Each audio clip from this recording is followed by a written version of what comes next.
வணக்கம் மக்களே. Madras high court practical exam போயிட்டுருக்கு. அதில் இந்த செடியை வெட்டுறதுன்ற ப்ராக்டிக்கல் எல்லாரும் ரொம்ப கஷ்டப்படுறாங்க. இது எப்படி பண்ணுறது என்ன? நிறைய பேருக்கு டவுட் என்னன்னா, செடி எப்படி இருக்கும், என்ன செடி, இலை எப்படி இருக்கும், இந்த மாதிரிலாம் நிறைய டவுட்லாம் வருது.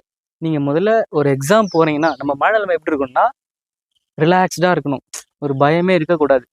ஃப்ரீயாக போகணும். எப்படியா இருந்தாலும் நீங்கள் ஒரு ப்ராக்டிக்கல் பண்ண போகிறீங்கன்னா நீங்கள் தான் ஃபஸ்ட் ஆளாக இருக்கிறதுக்கு வாய்ப்பு ரொம்பவே கம்மி. அப்படி வந்தாலும் மேனேஜ் பண்ணிக்கலாம். அவங்க வந்து அங்கே சொல்லுவாங்க, ஒரு விஷயம் நம்ம எப்படி பண்ணணும்னு தெளிவாக சொல்லுவாங்க.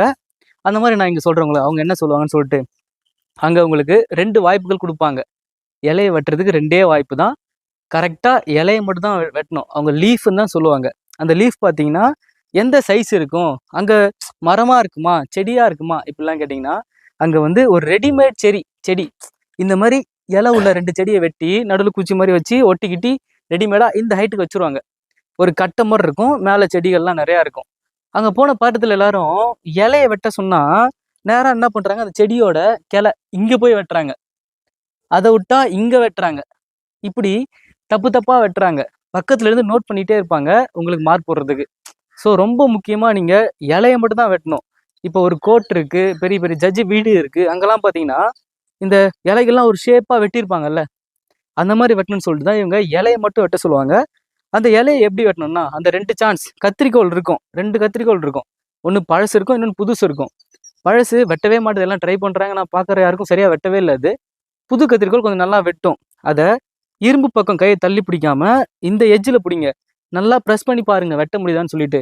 அந்த 2 பிளேடும் நேராக வச்சு வெட்டினா ஜாயிண்ட் ஆகுதா, சாச்சி வச்சு வெட்டினா ஜாயிண்ட் ஆகுதா, இதெல்லாம் நீங்கள் பார்த்துங்க. கொஞ்சம் டைம்லாம் இது கிடையாது, 2 சான்ஸு போய் வெட்டணும், அவ்வளோதான்.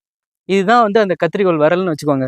அழகாக ஃபஸ்ட்டு ஒரு லீஃபை தனியாக எடுங்க, இருக்கும் இந்த இலையை இங்கே வெட்டுங்க, ஒன்று முடிஞ்சது. 2வது சான்ஸு வேறு லீஃபு, இந்த லீஃபை எடுத்து இங்கே வெட்டுங்க. நீங்கள் வெட்டும்போது இப்படி வெட்டுறீங்கன்னா இந்த பீஸ் தனியாக டொப்புன்னு கீழே விழணும், அடுத்த பீஸும் தனியாக டொப்புன்னு கீழே, வெட்டின பீஸ் இப்படி விழணும். அப்படி விழுந்தாதான் உங்களுக்கு மார்க் பாதியாச்சு போடுவாங்க.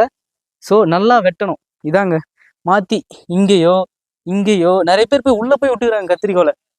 ஸோ கத்திரிக்கோல் ஹேண்டில் வந்து நீங்கள் பத்திரமா நல்லா பண்ணுங்க, சரிங்களா? இது இவ்வளோதாங்க, வெட்டுறது இவ்வளோதான். தண்ணி பாசுறது நான் அப்புறமா சொல்கிறேன். வீடியோ பார்த்ததுக்கு ரொம்ப நன்றி.